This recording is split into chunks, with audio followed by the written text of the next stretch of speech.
1. L'explication initiale du livre 6 du Code de la sécurité intérieure. Avant 1983, le secteur de la sécurité privée était mal encadré, ce qui a conduit à des abus et à des dérives graves. Voyons ensemble quels étaient ces incidents. Premièrement, plusieurs sociétés de gardiennage employaient des agents mal formés et parfois irresponsables.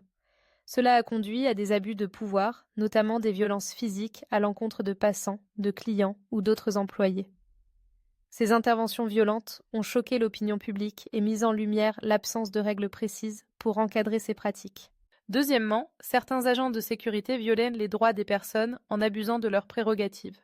Ils effectuaient des fouilles abusives, des arrestations illégales et engageaient des actions de surveillance excessives, allant à l'encontre des libertés individuelles et de la vie privée des personnes. Troisièmement, il y avait un manque de contrôle sur le recrutement et la moralité des agents de sécurité. Certaines entreprises de gardiennage n'effectuaient aucune vérification sérieuse des antécédents de leurs employés, permettant à des individus peu recommandables d'exercer des fonctions sensibles. Cela a créé un climat de méfiance envers le secteur de la sécurité privée.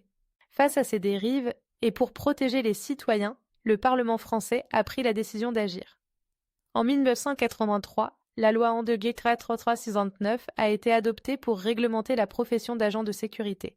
Avec cette loi, le législateur a bien précisé ses objectifs, recenser les activités des professions de sécurité, réglementer les interventions en interdisant les activités anti-grève ou anti-syndicales, moraliser la profession en exerçant un contrôle sur les dirigeants et les employés des entreprises de sécurité afin d'en écarter les individus douteux, empêcher certains comportements ou interventions répréhensibles sur la voie publique, tels que des contrôles d'identité par exemple. Éviter toute confusion avec les services officiels, police nationale et municipale, gendarmerie nationale, armée,